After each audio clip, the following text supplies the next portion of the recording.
നമസ്തേ. 6ാം ക്ലാസ്സിലെ NCERT സംസ്കൃതം ഏറ്റവും പുതിയ ടെക്സ്റ്റ് ബുക്കാണ് ദീപകം.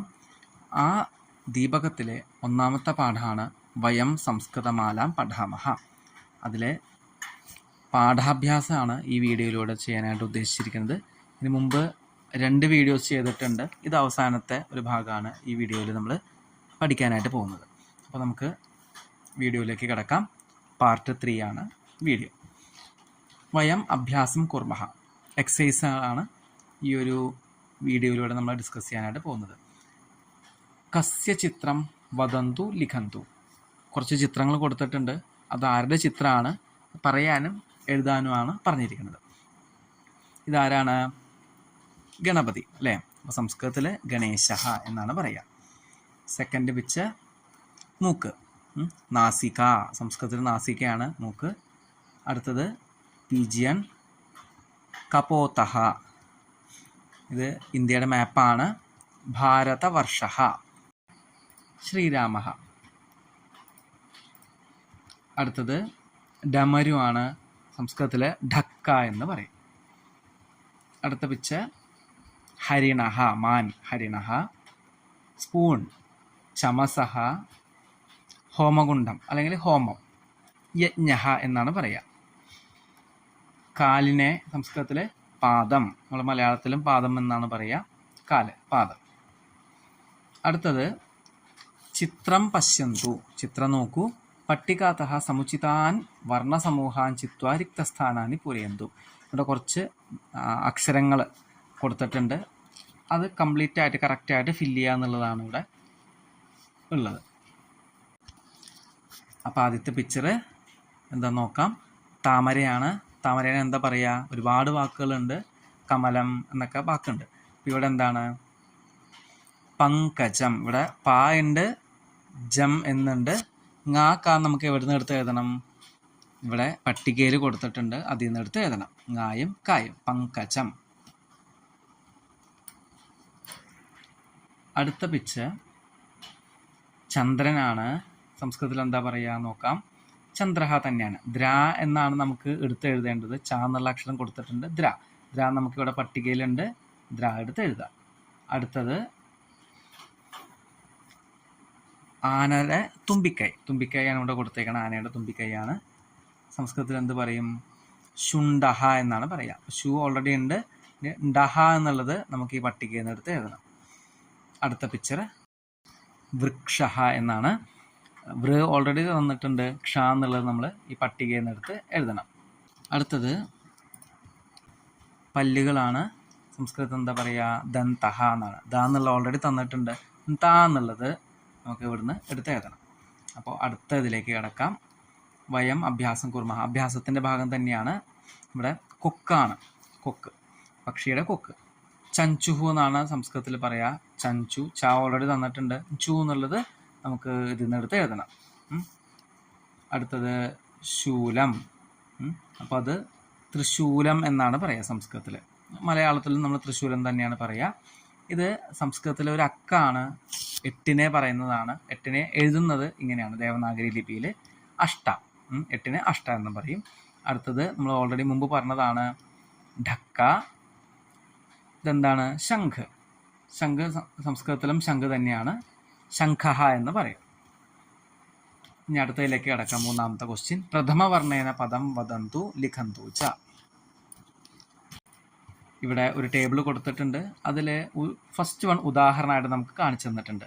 ആ എന്നുള്ള ലെറ്റർ ഉണ്ട്. ഈ ആ എന്നുള്ള ലെറ്ററിനെ ആസ്പദമാക്കിയിട്ട് അല്ലെങ്കിൽ അത് വെച്ച് തുടങ്ങുന്ന 2 പദങ്ങൾ നമ്മൾ എഴുതണം. അപ്പോൾ ആ വെച്ചിട്ടുള്ള ഫസ്റ്റ് പദം എന്താണ്? അഗ്നിഹി, അസ്ത്രം. ഇനി കാ വെച്ചിട്ടാണെങ്കിലോ കപോതഹ, കമലം.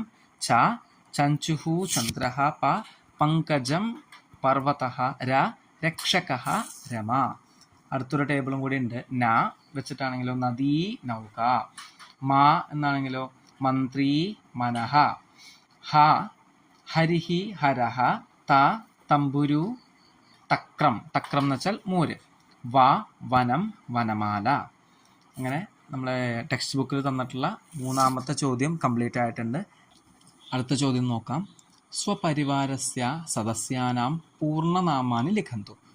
ഇവിടെ പരിവാരഹ എന്ന് പറഞ്ഞാൽ നമ്മുടെ ഫാമിലി മെമ്പേഴ്സാണ്, നമ്മുടെ കുടുംബത്തിലെ അംഗങ്ങളുടെ സമ്പൂർണ്ണമായിട്ടുള്ള പേര്, കംപ്ലീറ്റ് പേരുകളാണ് ഇവിടെ എഴുതേണ്ടത്. ഇപ്പോൾ മാത എന്നുണ്ട്. ഉപാധിഹി എന്ന് പറഞ്ഞാൽ നമ്മൾ സംബോധന ചെയ്യാനായിട്ട് ഉപയോഗിക്കുന്ന ഒരു വാക്കാണ്. ശ്രീമതി, ശ്രീമാൻ എന്നൊക്കെ പറയുന്ന വാക്കുകൾ നമ്മൾ മലയാളത്തിലും ഉപയോഗിക്കാറുണ്ട്. കുമാരി, കുമാരൻ എന്നൊക്കെ പറഞ്ഞിട്ട്. അതേപോലെ സംസ്കൃതത്തിലും ഉപാധിഹി എന്ന് പറഞ്ഞാൽ ഇത്തരത്തിലുള്ള വാക്കുകളാണ് ഉദ്ദേശിക്കുന്നത്. അപ്പോൾ മാത, അമ്മയെ നമ്മൾ ശ്രീമതി എന്നാണ് സംബോധന ചെയ്യുക. ഇവിടെ പ്രഥമനാമ എന്ന് പറയുന്നത് അമ്മയുടെ ഫസ്റ്റ് നെയിം, മധ്യമനാമ അല്ലെങ്കിൽ മധ്യനാമ എന്ന് പറഞ്ഞാൽ രണ്ടാമത്തെ സെക്കൻഡ് നെയിമാണ്.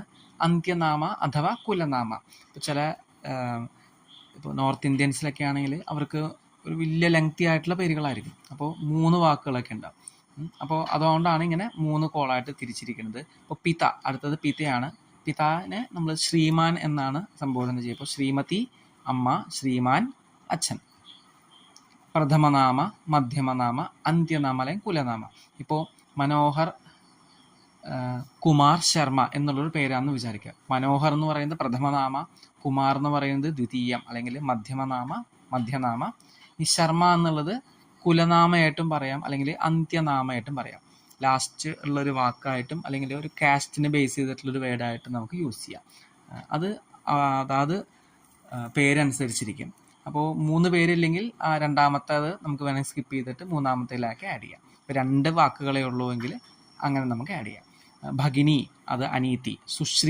സുശ്രീഹി എന്നാണ് നമ്മൾ അഭിസംബോധന ചെയ്യുന്നത്. ഭ്രാത എന്നത് സഹോദരനാണ്, ശ്രീമാൻ. പിതാമഹി, അച്ഛൻ്റെ അമ്മ, ശ്രീമതി എന്നാണ്. പിതാമഹ എന്ന് പറഞ്ഞാൽ അച്ഛൻ്റെ അച്ഛൻ, ശ്രീമാൻ. മാതാമഹി, അമ്മയുടെ അമ്മ, ശ്രീമതി എന്നാണ്. മാതാമഹ എന്ന് പറഞ്ഞാൽ അമ്മയുടെ അച്ഛൻ, ശ്രീമാൻ തന്നെയാണ്. ഇനി കക്ഷ്യായാഹ ശിക്ഷികാണാം ച പൂർണ്ണനാമാനി ലിഖന്തു. അതായത് ഇവിടെ അധ്യാപികയുടെയും അധ്യാപകന്മാരുടെയും പൂർണ്ണനാമ എഴുതാനാണ് പറയുന്നത്. ഉപാധി ഓൾറെഡി നമ്മൾ കൊടുത്തിട്ടുണ്ട്, ശ്രീമതി, ശ്രീമാൻ. ഇതിലേതിലായിരിക്കും വരിക, ടീച്ചേഴ്സ് ആയതുകൊണ്ട് പ്രഥമനാമ ഫസ്റ്റ് കോളത്തിൽ, മധ്യമനാമ സെക്കൻഡിൽ, അന്ത്യനാമ ലാസ്റ്റ് കോളത്തിൽ. ഇനി അടുത്ത ചോദ്യം എന്ന് വെച്ചാൽ മിത്രാണാം പൂർണ്ണനാമാനി ലിഖന്തു. കൂട്ടുകാരുടെ കംപ്ലീറ്റ് ആയിട്ടുള്ള പേര് എഴുതാനാണ്. പ്രഥമനാമ, മധ്യമനാമ, അന്ത്യനാമ. അപ്പം നമ്മൾ കൂട്ടുകാരൊക്കെ ആകുമ്പോൾ നമുക്ക് അത്രയും റെസ്പെക്റ്റ് ഒന്നും അതിൻ്റെ ആവശ്യമില്ല. ശ്രീമാൻ, ശ്രീമതി എന്നൊന്നും പറയേണ്ട ആവശ്യമില്ല. കൂട്ടുകാരെന്ന് പറയുമ്പോൾ മിത്രാണാം നാമ എന്ന് പറയുമ്പോൾ പ്രഥമനാമ, മധ്യമനാമ, അന്ത്യനാമം, അങ്ങനെ 3 പേരായിട്ടാണെങ്കിൽ 3 പേരും 3 കോളത്തിലായിട്ട് എഴുതുക. ഇനി ഒരു പേരേ ഉള്ളെങ്കിൽ പ്രഥമനാമം മാത്രമായിട്ട് എഴുതി കംപ്ലീറ്റ് ചെയ്താൽ മാത്രം മതി.